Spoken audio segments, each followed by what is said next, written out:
Hello everyone! Welcome po to our Buhay Buntis channel.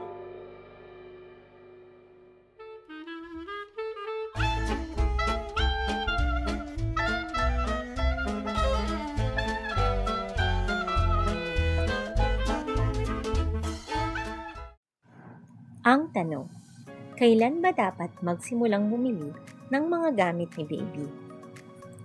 Buntis ka at excited ka ng paghandaan ang pagdating ni baby. Ang tanong, kailan ba dapat magsimulang bumili ng mga gamit ni baby? Ayon sa pamahiin ng ibang mga matatanda, hindi pa dapat bumili ng mga gamit ni baby hanggang wala pang 7 buwan ang pinagbubuntis mo. Sabi nila, mauuwi raw sa miscarriage or makukunan si mami kapag masyadong maaga bumili ng gamit para kay baby.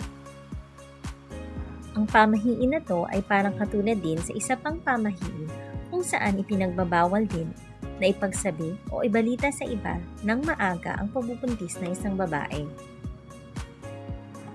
May mga naniniwala sa ganitong sabi-sabi, pero kung susuriin nating mabuti, wala po itong logical o scientific na basis. Para po sa akin, choice po ng magiging parents kung kailan nila gustong bumili ng mga gamit ni baby at hindi natin ito dapat ibase sa pamahiin, maliban na lang kung ang mga magulang mismo ang naniniwala dito. Sa tingin ko, maaaring magsimulang bumili na ng mga gamit ni baby kapag nakapagpa-ultrasound na sa unang trimester at na-confirm na ang pagbubuntis.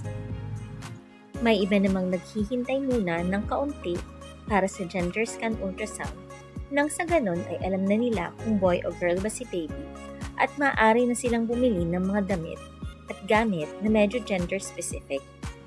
Maaari ring magsimula ng bumili kung kailan meron ka ng pambili o kung kailan may mga malalaking sale para makatipid ka. Ang iba naman, naghihintay munang maisaayos ang kwarto ni baby o ang pupwestuhan ng mga gamit niya. Sa palagay ko, basta kumpirmado mo na ang pagbubuntis mo, maiging pakonti-konti ka nang bumili ng mga gamit ni baby tuwing may sale o tuwing may sobra sa kita niyong mag-asawa. Maaari din namang ipunin mo muna ang pera at mamili sa takdang panahon na gusto niyo na.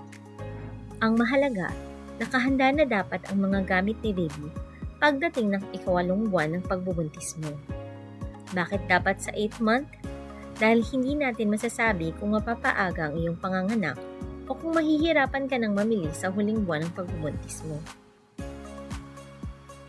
Tandaan natin na pagdating ng 3rd trimester hanggang sa panganganak mo, diyan na kadalasan nararanasan ng mga nanay ang pananakit ng mga paa, bewang at likod.